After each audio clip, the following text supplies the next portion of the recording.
ጤና ይስጥልን ሰላም የተወደዳችሁ በኢትዮጵያና በመላው ዓለም ያላችሁ ተከታታዮች በያላችሁበት እንደምን ቆያችሁ ዛሬ ረቡዕ ነው 6 ሰዓት ነው እስከ 8 ሰዓት ድረስ የሚያዘልቀን ተወዳጁ የዜና ሾው ዜና ኢትዮጵያ እዚህ አዲስ አበባ ከሚገኘው የኢቢሲ ዋናው ስቱዲዮ አገናኝቶናል ዜና ኢትዮጵያን እየመራን ሰለሞን ኃይለ ኢየሱስና ማህሌት ታደለ ከናንተ ጋር ቆይታ እናደርጋለን አብራችሁን እንድትሆኑም በአክብሮት እንጋብዛለን ተመልካቾቻችን የ6 ሰዓት አበይት ጉዳዮችን እናስቀድም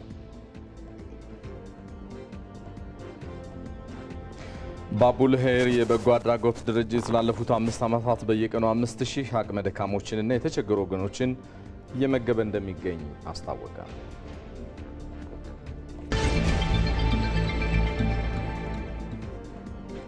የኢትዮጵያን የደን ሽፋን መጠን 30% ለማድረስ ትኩረት መደረጉን የኢትዮጵያ ደን ልማት አስታወቀ።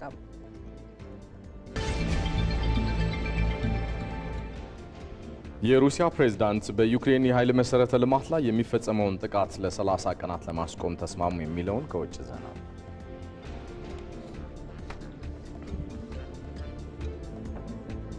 በዜና ኢትዮጵያ ከዚህ ከዋናው ስቱዲዮ በተጨማሪ ተመልካቾቻችን በቀጥታ መስመር ሪፖርተሮቻችን ተጨማሪ መረጃ የሚሰጡባቸው ጉዳዮችን ይዘው ከኛ ጋር ቆይታ ያደርጋሉ አባዲ ወይናይ ደን ሽፋን ጋር በተገናኘ የኢትዮጵያ ደን ልማት ያስታወቀው አንድ መረጃ አለ የኢትዮጵያን የደን ሽፋን 30% ለማድረስ እየተሰራ ስለመሆኑ ገልጿል ይህንን የተመለከተ መረጃ ቆየት ብሎ ያጋራናል እንዲሁም ይህንኑ ጉዳይ ይዘን ነው የምንቆየው ባለፉት ጊዜያት የተሰሩ የአረንጓዴ አሻራ ስራዎች በኢትዮጵያ የደን ሽፋኑን እያሳደጉ ስለመሆናቸው ይነሳል ከዚሁ ጋር በተገናኘ በሶማሌ ክልል የተሰራው ስራ ምን ይመስላል የሚለውን ደግሞ ሪፖርተራችን ቴዎድሮስ ታደሰ በቀጥታ መስመር ተጨማሪ መረጃ እየሰጠን ከኛ ጋር ቆይታ ያደርጋል አብራችሁን ሆኖ በቆይታችን የተመራረጡ የቢዝነስና የስፖርት ዘገባዎችም የተካተቱበት ነው ባልደረቦቼ ሆናቸው ታየ ሶሎሞን አባቡ ዋናዎቹን ለመዳረሻ ያስተዋውቋቸዋል እንደምን ዋላችሁ ተመልካቾች በዛሬው ዜና ኢትዮጵያ የቢዝነስ ሰዓታችን ደግሞ በተኪ ምርት ዘርፍ የተሰማሩ ተቋማትን የተመለከተ ዘገባ ይኖርናል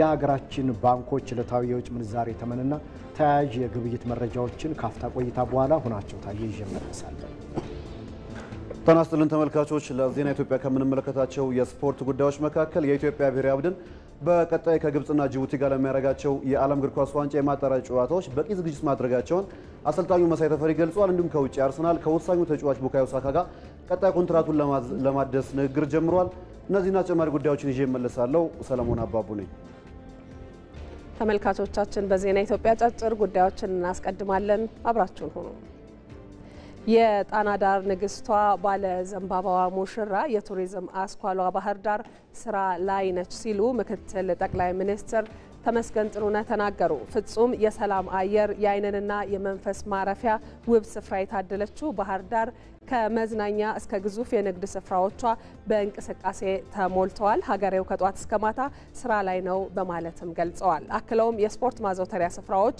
ከልጅ እስከ አዋቂ በልዩ ልዩ ስፖርቶች ደምቀዋል ከዚሁ ጎን ለጎንም ግዙፍ የባህር ዳር ዓለም አቀፍ ስቴዲየም ግንባታ በመጠናቀቅ ላይ መሆኑን ከተማዋን የስፖርት ቱሪዝም ማዕከል የሚያደርጋት ይሆናል ብለዋል ሀገሬው በስራ የደከማ አካሉንና አእምሮውን ለማደስ ስፖርት ሲሰራ በመዝናኛ ማዕከላት ሲዝናና በዘንባባዋ ጥላ ስርም አረፍ ሲል በጣና ዳርቻ ሰብሰብ ብሎ ሲጫወት በምሽት በእግር ሲንቀሳቀስ ማየት ልብን በሐሴት ያወርሳል ወቅቱ የአብይና የረመዳን አጽዋማት የሚጾሙበት ነው ከተማዋ ምእመን ሰርክ ወደ መስጂድና ወደ አብያተ ክርስቲያናት ሲተም ማየት መንፈሳዊ ኩራትን ይፈጥራልን ብለዋል ባየነው የሰላም ንፋስ የልማትና የስራ ጥድፊያ እንዲሁም የቱሪዝም መነቃቃትም ተደስተናል የተጀመሩ ስራዎች አይናችንን ሳንለቅል በተገቢው ጥራት እንዲጠናቀቁ ክትትላችንን አጠናክረን እንቀጥላለን ሲሉ ምክትል ጠቅላይ ሚኒስትር ተመስገን ጥሩነህ ተናግረዋል የኢትዮጵያ አየር መንገድ ወደ ቪየትናም ዋና ከተማ ሃኖይ በሳምንት 4 ጊዜ በረራ ሊጀምር ስለመሆኑ አስታወቀ።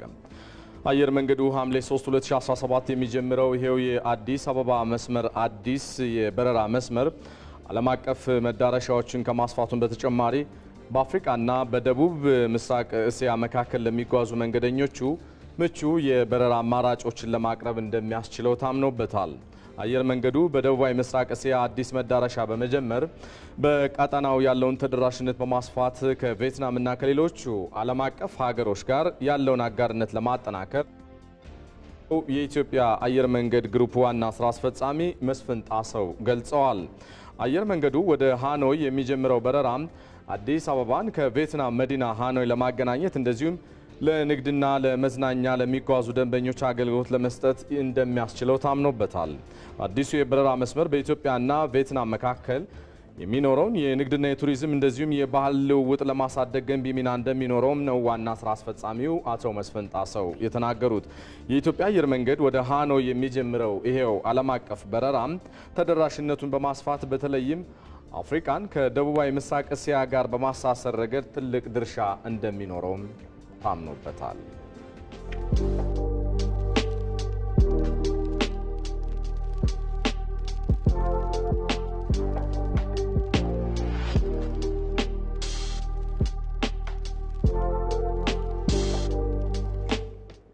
ዜና ኢትዮጵያን እየተከታተላችሁ ትገኛላችሁ ተመልካቾቻችን። አሁን ደግሞ ሪፖርተሮች በቀጥታ መስመር ተጨማሪ መረጃ ወደሚሰጡባቸው ጉዳዮች ነው የምንሻገረው።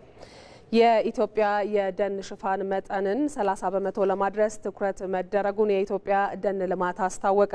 የኢትዮጵያ ደን ልማት አመራሮችና ሰራተኞች የዓለም የደን ቀንን ምክንያት በማድረግ በቢሾፍቱ ከተማ አድአ ወረዳ የተከሏቸውን ችግኞች የመንከባከብ መርሃ ግብር አከናውነዋል። የአረንጓዴ አሻራ መርሃ ግብር የሀገሪቱ የደን ሽፋን መጠን እንዲጨምር በማድረግ ረገድ ከፍተኛ ሚና እየተወጣ እንደሚገኝም ተገልጿል። የሚተከሉ ችግኞችን የጽድቀት መጠን እንዲጨምር የሚደረገው እንክብካቤም ሊያድግ ይገባል ተብሏል።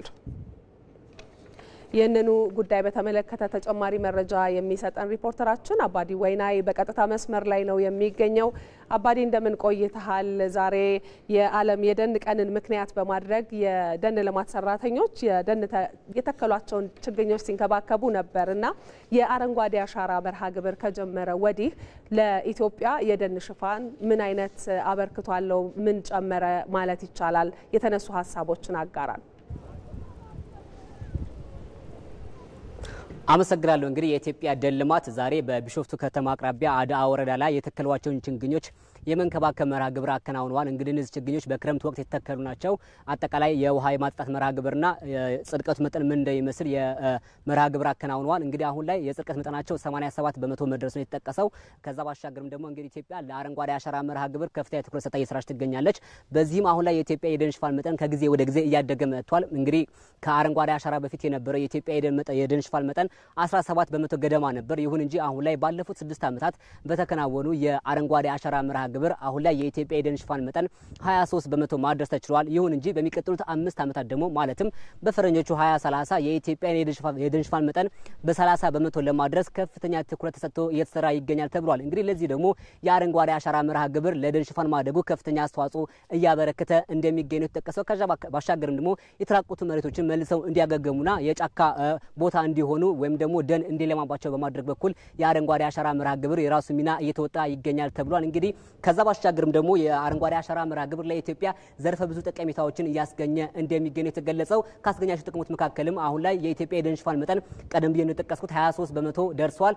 በሚቀጥሉት 5 ዓመታትም 30 በመቶ ለማድረስ እየተሰራ ይገኛል። ከዛ ባሻገርም ደግሞ አሁን ላይ እየተተከሉ ያሉ ችግኞች የምግብ ዋስትናን ሊያረጋግጡ የሚችሉ ናቸው። ስለዚህ ኢትዮጵያ በምግብ ራሷን ለመቻል የምታደርገውን ጥረት ለመደገፍ የአረንጓዴ አሻራ መርሃ ግብር ከፍተኛ አስተዋጽኦ ይኖረዋል ተብሏል። እንግዲህ ኢትዮጵያ ድንበር ተሻጋሪ የሆኑ ወንዞች ያሏት ሀገርና ታዲያ ኢትዮጵያ የምትተክላቸው ችግኞች ለኢትዮጵያ ብቻ ሳይሆን ለጎረቤት ሀገራትም ከፍተኛ አስተዋጽኦ ያላቸው ናቸው። ስለዚህ ወንዞች ውሃ እንዲይዙ በማድረግና ለአየር ንብረት ለውጥ የማይበገር ኢኮኖሚን ለመገንባት የሚደረገው ጥረት ለመደገፍ የአረንጓዴ አሻራ መርሃ ግብር ከፍተኛ አስተዋጽኦ እየተጫወተ ይገኛል ተብሏል። እንግዲህ የኢትዮጵያ የደን ሽፋን መጠን ከማደጉ በተጨማሪ የሚደረገው የደን ጭፍጨፋ መጠንም ከጊዜ ወደ ጊዜ እየቀነሰ መሆኑ የተገለጸ። ይህ ደግሞ የአረንጓዴ አሻራ መርሃ ግብር የራሱ ሚና እየተጫወተ ይገኛል።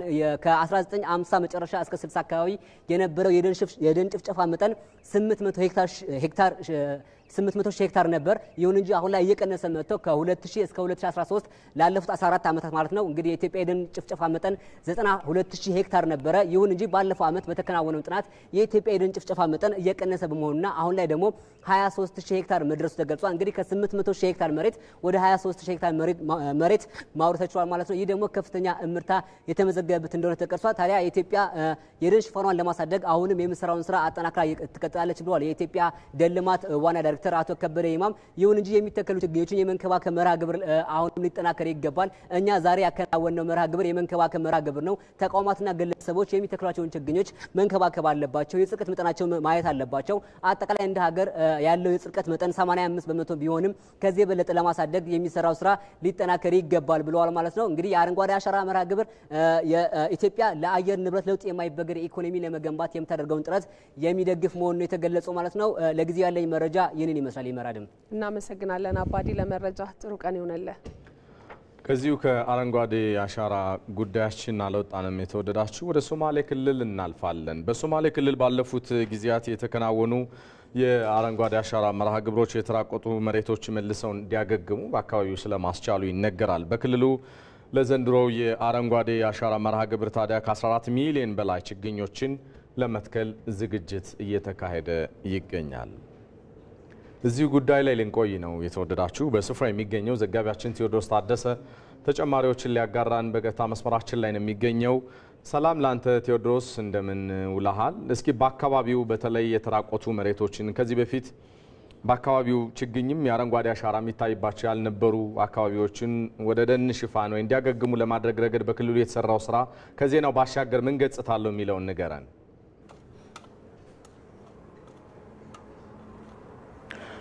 መልካም ሰለሞንና ማህሌት እንዴት አረፈዳችሁ ተመልካቾቻችን። እኔ አሁን የምገኝበት ስፍራ ከጂጂጋ ከተማ 30 ኪሎ ሜትር ወጣ ብላ በምትገኘው ሸበሌ ተብላ በምትጠራው ስፍራ ነው። በዚህ አካባቢ ላይ እንግዲህ አምና የአንድ ጀንበር አረንጓዴ አሻራ መርሃ ግብር የችግኝ ተከላ የተከናወነበት ስፍራ ሲሆን በዚህ አካባቢ የተተከሉት ችግኞች ከጀርባ እንደምትመለከቷቸው 100% በሚባል ደረጃ የጽድቀት መጠናቸው እጅግ በጣም ያማረ ሁኔታ ላይ ነው የሚገኙት ማለት ነው። እንግዲህ በሶማሌ ክልል ከ2011 ጀምሮ በአጠቃላይ ወደ 65 ሚሊዮን የሚጠጋ ችግኝ ለመትከል ታቅዶ ከ38 ሚሊዮን በላይ ችግኞችን መትከል ተችሏል ማለት ነው። እነኚህ ችግኞች ደግሞ በዋናነት የተለያዩ ኢኮኖሚያዊ ጠቀሜታ ያላቸው በተለይ ከከተማ ውበት ጋር የተያያዙ እንዲሁም ደግሞ የፍራፍሬ ችግኞችና የአትክልት ችግኞች እንዲሁም ደግሞ ለከብት መኖ የሚያገለግሉ ችግኞችና ለሌሎች ዘርፈ ብዙ ጠቀሜታ ያላቸው የአግሮ ኢኮኖሚ ጠቀሜታቸው የጎላ ችግኞች ናቸው የተተከሉት ማለት ነው። በዚህ አካባቢ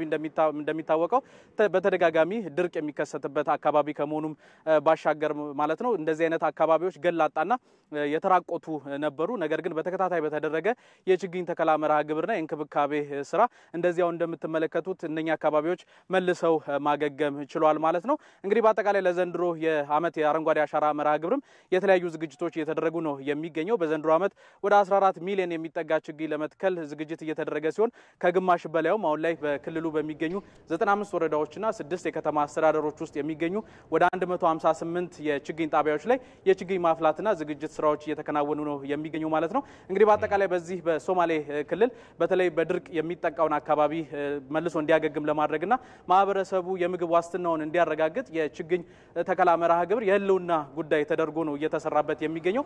በዘንድሮ ዓመትም እንግዲህ በአጠቃላይ ወደ 14 ሚሊዮን የሚጠጉ ችግኞችን ለመትከል ዝግጅቶች እየተደረጉ ነው የሚገኘው።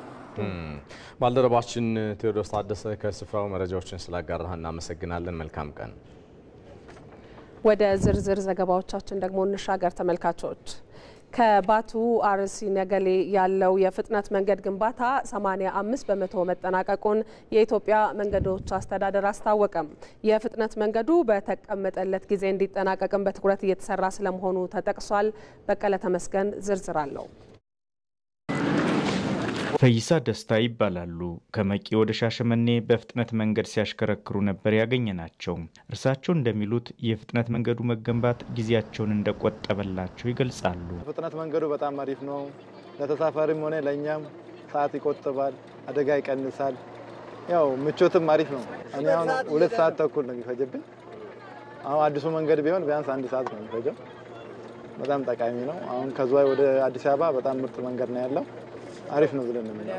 እንደ ፈይሳ ያሉ አሽከርካሪዎች የፍጥነት መንገዱ መገንባት ሚናው የጎላ መሆኑን ጠቅሰዋል። የሞጆ ሐዋሳ ፍጥነት መንገድ አካል የሆነው የባቱ አርሲ ነገሌ ፍጥነት መንገድ ግንባታም እየተከናወነ ይገኛል። The subsequent structure is reinforcement concrete. የመንገድ ማጠናከሪያ ኮንክሪቶችን እየሰራን ነው። ድልድዮችና ማሳለጫዎችን በተቀመጠው ዲዛይንና ጥራት መሰረት እያከናወን እንገኛለን። በተቀመጠልን ጊዜም ለመጨረስ እየሰራን ነው።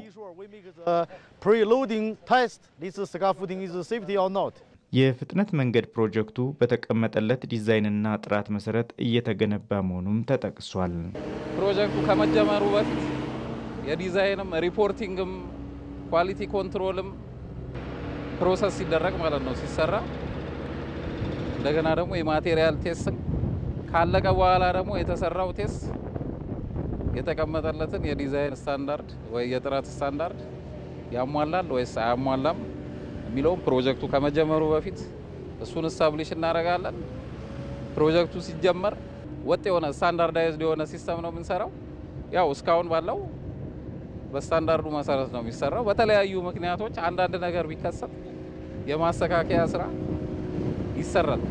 በኢትዮጵያ መንገዶች አስተዳደር የሞጆ ሐዋሳ ፍጥነት መንገድ ግንባታ ፕሮጀክት ጽህፈት ቤት ስራ አስኪያጅ ኢንጂነር አዲስ ይወታደስ እንዳሉት የፍጥነት መንገድ ግንባታው በተቀመጠለት ጊዜ ለማጠናቀቅ እየተሰራ መሆኑን ተናግረዋል። የሞጆ ሐዋሳ የፍጥነት መንገድ ሶስተኛው ክፍል የሆነው የባቱ አርሲ ነገሌ የፍጥነት መንገድ ፕሮጀክት ላይ ነው።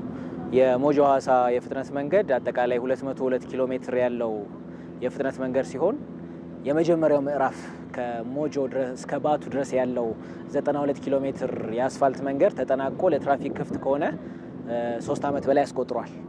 አሁን እንግዲህ እየተገነባ ያለውና አክቲቭሊ ዛሬ የምናየው ፕሮጀክት የባቱ አርሲ ነገሌ የፍጥነት መንገድ ፕሮጀክት ሲሆን 57 ኪሎ ሜትር ርዝመት ያለው በዓለም ባንክ ሙሉ 100% የብድር ውል የሚተዳደር በቻይና ኮሚኒኬሽን ኮንስትራክሽን ካምፓኒ ከቅርብ ጊዜ ወዲህ ቻይና ኮሚኒኬሽን ኮንስትራክሽን ካምፓኒ ፕሮጀክቱን ተረክቦት እየገነባው ያለው ፕሮጀክት ነው። አሁን ላይ 85% አካባቢ ተጠናቋል። አብዛኛዎቹ የአስፋልት ስራዎች እየተከናወኑ ቀሪ ስትራክቸሮች እየተከናወኑ ነው። እንዳያቸዋቸው ከዋናው መንገድ ጋር የተያዙ ስራዎች እስከ ነሐሴ 2017 ድረስ ለመጨረስ በከፍተኛ ርብርብ እየተሰራ ነው። የሚጠናቀቁበትም ከፍተኛ እድል አለ።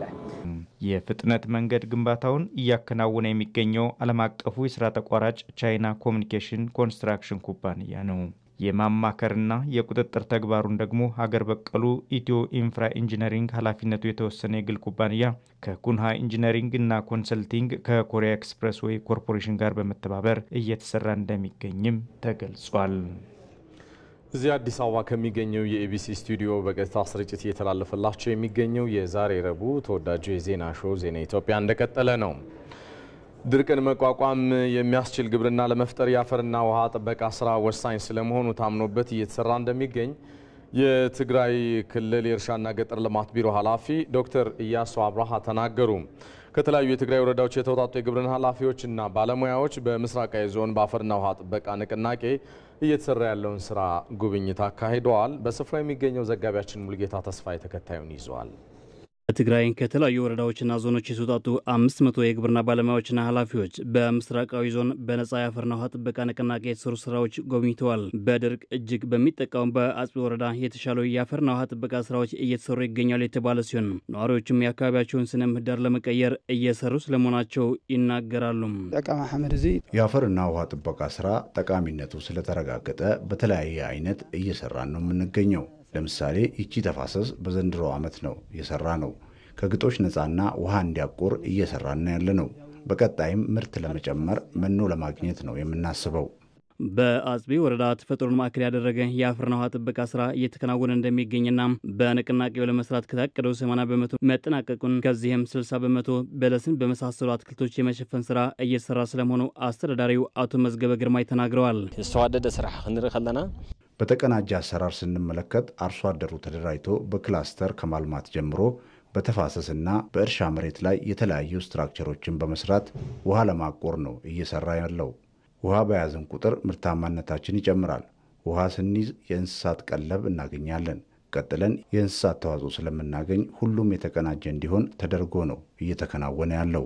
ምስራቃዊ ዞን በድርቅ የሚጠቁ አካባቢዎችን መያዙን ተከትሎም በዚህ አካባቢ የከርሰ ምድር ውሃ ለማበልጸግ ለበርካታ ዓመታት በተሞክሮነት የሚጠቀስ የአፈርና ውሃ ጥበቃ ስራ እየተሰራበት መጥቷል። አሁንም የተሻሉ ስራዎች እየሰሩበት እንደሆነና የተሻሉ ተሞክሮዎች ስለማግኘታቸው የደቡባዊ ዞን እርሻ መምሪያ ኃላፊ አቶ መላኩ ግርማይ ገልጸዋል።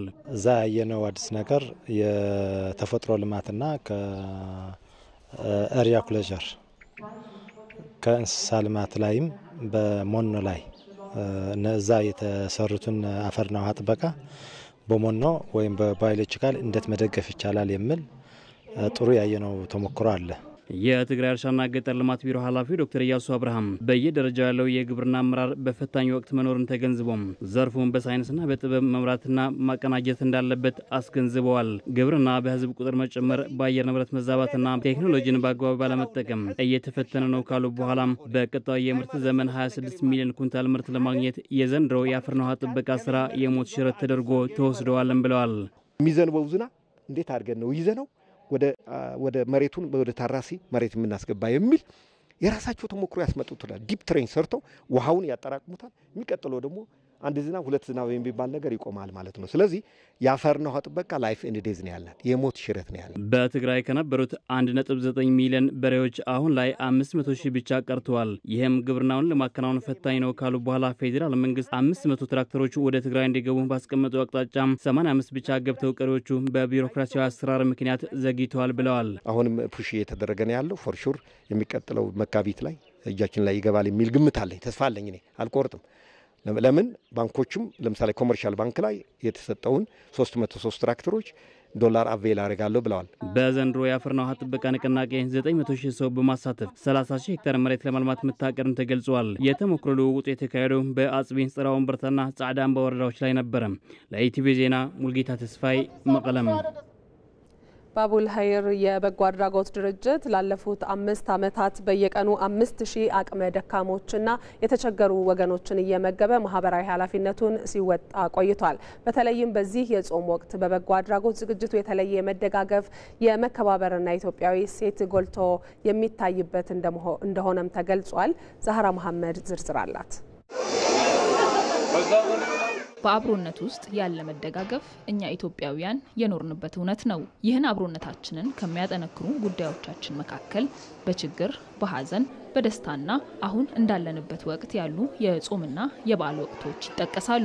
እንዲህ ያሉ የአብሮነትና የመደጋገፍ እሴታችንን አጉልተውና ተቋማዊ መልክ አላብሰው ከሚሰሩ ድርጅቶች መካከል ባቡል ሀይር የበጎ አድራጎት ድርጅት አንዱ ነው። በዚህ ድርጅት ውስጥ አቅመ ደካሞችና የተቸገሩ ወገኖች በየቀኑ ምግብ እንዲያገኙ ይደረጋል። ከመደበኛ ጊዜው በተለየ ደግሞ በዚህ የጾም ወቅት እንደየእምነታቸው ጾማቸውን በሚፈቱበት ወቅት የተለየ መስተንግዶ እንደሚደረግላቸው በስፍራው ተገኝተን ታዝበናል። ያው የክርስቲያን በክርስቲያን የሙስሊም በሙስሊም ከሰው አያገኙትም ከፈጣሪ ነው እንጂ ዱቄቱ አይቀር፣ ስጋው አይቀር፣ ዘይቱ አይቀር፣ ልብሱ አይቀር፣ ጫማው አይቀር፣ እንጀራው በወጡ አይቀር፣ ቴምብሩ አይቀር። ይስጣቸው ፈጣሪ የአፌን ሳይሆን የልቤ የሆዴ የጡቴን ይስጣቸው። እውነቴን ነው። እኔ ሁሉም ነገሬ ናቸው። ከግር እስከ ራሴ ከወለድኳት ከአንድ ልጄ በላይ ነው የሚሆኑ የሚጦሩኝ ያሉት። በሰገድኩበት ማልቅሼ ነው የምንላቸው። እየረዱኝ ነው። ወላሂ እኔ ማች ነበርኩ። አሁን እነሱ ባላገኝ ማች ነበርኩ። ወላሂ ተቀበለችኝ። ወላሂ ገንዘብን ሰጠችኝ። አላህ አላህ አላህ እድሜ ረጅም እድሜ አላህ ይስጣት። የእነሱ እኔ ቃላቶች ያጥሩኛል። እነሱ ሁኔታ ቃላቶች ያጥሩኛል። አልነበርኩም እስካሁን በእውነት አልነበርኩም። እነሱ አላህ እድሜ ይስጣቸው፣ እድሜና ጤና ይስጣቸው፣ እድሜያቸው ረጅም እድሜ አላህ ያስቀምጣቸው። ባቡል ሀይር የበጎ አድራጎት ድርጅት የዛሬ 5 ዓመት አካባቢ 126 ሰዎችን በመደገፍ የተጀመረና በሴቶች የተቋቋመ ድርጅት ነው። ይህ ድርጅት አሁን ላይ በየቀኑ 5000 የተቸገሩና አቅመ ደካሞችን እየደገፈ እንደሚገኝ የድርጅቱ መስራችና ዳይሬክተር ወይዘሮ ሃናን ማህሙድ ይገልጻሉ። ይህን የመሰለ አዳራሽ ሰርተን ከ126 ሰው አሁን 5000 ሰው በቀን 5000 አባወራ እንመግባለን። ትሬኒንግ ሴንተር አለን። አቃቂ ቃሊቲ ላይ ስልጠና እንሰጣለን። አሁን የተለያዩ ቦታ ላይ የተለያየ ስልጠና ምገባ ብቻ ሳይሆን ስልጠና እንሰጣለን። አልহামዱሊላህ እስካሁን 540 እናቶችን አሰልጥነን አብቅተናል ስንል ምንድነው ልብስ ስፌት የሰለጠኑትን በልብስ ስፌት ስራ ከሚሰሩ ሰዎች ጋር ዲል በማድረግ እዛ ገብተው ደሞዝተኛ እንዲሆኑ አድርገናል። የጫማ ስራ የሰለጠኑትን ከወረዳም አንዳንድ ቦታዎች ጠይቀን ትንሽም ሱቅ ቢሆን ጫማ የተቀደደ እንዲሰፉ የተገነጠለ ጫማ እንዲሰሩ አድርገናል። ወጣቶችን ከስደት ተመላሾች 72 ስደት ተመላሾችን አሰልጥነን አካውንታቸው ገንዘብ ገብቶ እንዲሰሩ አድርገናል። ሰዎች ባቡል ኸይርን የሚያውቁት በምገባ ብቻ ነው። በዚህ ድርጅት ውስጥ በመደበኛ ጊዜም ቢሆን መደጋገፍና አብሮነት ይበልጥ የሚታይበት ቢሆንም በተለይ በዚህ በጾም ወቅት ደግሞ መከባበሩና የተለየ መስተንግዶ ያለበት እንደሆነም ነግረውናል። ውይ በጣም ደስ ይላል። እውነትም ጾም ሲሆን ተጽዕኖ ይፈጥራል የበለጠ። አንደኛ አንቺም መራብን ታይዋለሽ የጾምሽ ነው የምትዩ። ሰው ምግብ ሲያጣ ምን ሊያረግ እንደሚችል አንዳንድ ጊዜ እኛ ጾመን ውለን 12 ሰዓት ሲደርስ በጣም ነው የምንደክመው። አንዳንድ ሰው ደግሞ የየቀን የለት ተለት እንትኑ ሊሆን ይችላል ቀኑ ሙሉ ምግብ ላይ ያገኝ ይችላልና ተክተሽ እንድትሰሪ ያደርግሻል። እንዳየሽውኛ ጋር የክርስትና እምነት ተከታይም ሆነው በጣም በእድሜያቸው ትልልቅ ናቸው። እስከ 9 ሰዓት የሚጾሙ ናቸው አብዛኞቹ። የስኳር ታማሚ ወይ ደግሞ የተለያየ መድኃኒት የሚወስዱ ካልሆኑ በስተቀር ወይ የአእምሮ ህመም ያለባቸውና መድኃኒት የሚወስዱ ካልሆኑ በስተቀር እስከ 9 ሰዓት ይጾማሉ። ሁለቱንም አቻችለን ነው እስከ 9 ሰዓት ባለው ያው ክርስትና እምነት ተከታዮችን እናስተናግዳለን። ከሰዓት ደግሞ ጾመኞችን እናስተናግዳለን ማለት ነው። በክርስትናውም በእስልምናውም በአሁን ሰዓት ጾም ነው። አቅም ያላችሁ ሰዎች ጎረቤቶቻችሁን የቅርብ ዘመዶቻችሁን ብታዩ ግዴታ ባቡል ኸይር ላይ ነው አለልም። እንደ ባቡል ኸይር ያሉና በመሰል የበጎ አድራጎት ስራዎች ላይ የተሰማሩ የበጎ አድራጎት ድርጅቶች እንዲህ ያለውን ኢትዮጵያዊ እሴታችንን በማጎልበት ረገድ ትልቅ ሚናን ይጫወታሉ። ይህ ዜና በቀጥታ እየተላለፈላችሁ የሚገኘው ከኢትዮጵያ ቴሌቪዥን ነው። አሁን ደግሞ ከውጭ የመራረጥናቸውን ጉዳዮች እናጋራችሁ። የናሳ ጠፈርተኞች 9 ወራት የህዋ ላይ ቆይታ በኋላ በሰላም ወደ ምድር ስለመመለሳቸው ተገለጸ። ቡቺ ዊልሜር እና ሱኒ ዊሊያምስ በአሜሪካ ፍሎሪዳ በሚገኝ የባህር ዳርቻ ላይ በሰላም ስለመድረሳቸው ነው የተዘገበው። የናሳ የንግድ ቡድን ፕሮግራም ስራ አስኪያጅ ስቲቭ ስቶች በጋዜጣዊ መግለጫ ላይ ጠፈርተኞቹ በጥሩ ሁኔታ ላይ ስለመገኘታቸውም ገልጸዋል። የጠፈር ተመራማሪዎቹ ወደ ዓለም አቀፉ የጠፈር ጣቢያ ከተጓዙ በኋላ ባጋጠመ የቴክኒክ ችግር ለ9 ወራት ያክል በህዋ ላይ ለመቆየት መገደዳቸው የሚታወስ ነው። የኮንጎና የሩዋንዳ መሪዎች የተኩስ አቁም ጥሪ ለማድረግ በኳታር ዶሃ ተገናኙ። የኮንጎ ዲሞክራሲያዊ ሪፐብሊክ ፕሬዝዳንት ፌሊክስ ቺሴኬዲና የሩዋንዳው ፕሬዝዳንት ፖል ካጋሜ በኮንጎ ምስራቃዊ ክፍል ላይ ያለውን ግጭት ለማስቆም የሚያስችል የተኩስ አቁም ጥሪ ለማድረግ ነው በኳታር የተገናኙት። ሩዋንዳ ትደግፋቸዋለች የሚባሉት የኤም23 አማጽያን ቡድን በምስራቅ ኮንጎ 2 ትልልቅ ከተሞችን ተቆጣጥረዋል መባሉን ተከትሎ ነው መሪዎቹ የተገናኙት። በዶሃ የተካሄደውን ድርድር ያሸማገሉት ኤሚር ሼህ ቲማም ጋር በመሆን መሪዎቹ በሰጡት መግለጫ በምስራቅ ኮንጎ ዲሞክራሲያዊ ሪፐብሊክ አፋጣኝ የተኩስ አቁም እንዲደረግ ጠይቀዋል። መሪዎቹ ዘላቂና አስተማማኝ ሰላም በአካባቢው እንዲሰፍን በዶሃ የተጀመረውን ውይይት አጠናክሮ መቀጠል ላይ መግባባት ስለመድረሳቸውም ተገልጿል። ዘገባው የአልጀዚራ ነው። በሌላ የውጭ ዜና የሩሲያ ፕሬዝዳንት በዩክሬን የኃይል መሰረተ ልማት ላይ የሚፈጸመውን ጥቃት ለ30 ቀናት ለማስቆም ተስማሙ። ፕሬዝዳንት ቭላዲሚር ፑቲን ከአሜሪካ አቻቸው ዶናልድ ትራምፕ ጋር በስልክ ተወያይተዋል። የሩሲያው መሪ አጠቃላይ የተኩስ አቁም ላይ እንዲደረስ ከተፈለገ አሉ ለዩክሬን የሚደረገው የውጭ እርዳታና የደህንነት መረጃ ልውውጥ መቆም ይኖርበታል የሚል ቅድመ ሁኔታን ስለማስቀመጣቸው ተሰምቷል።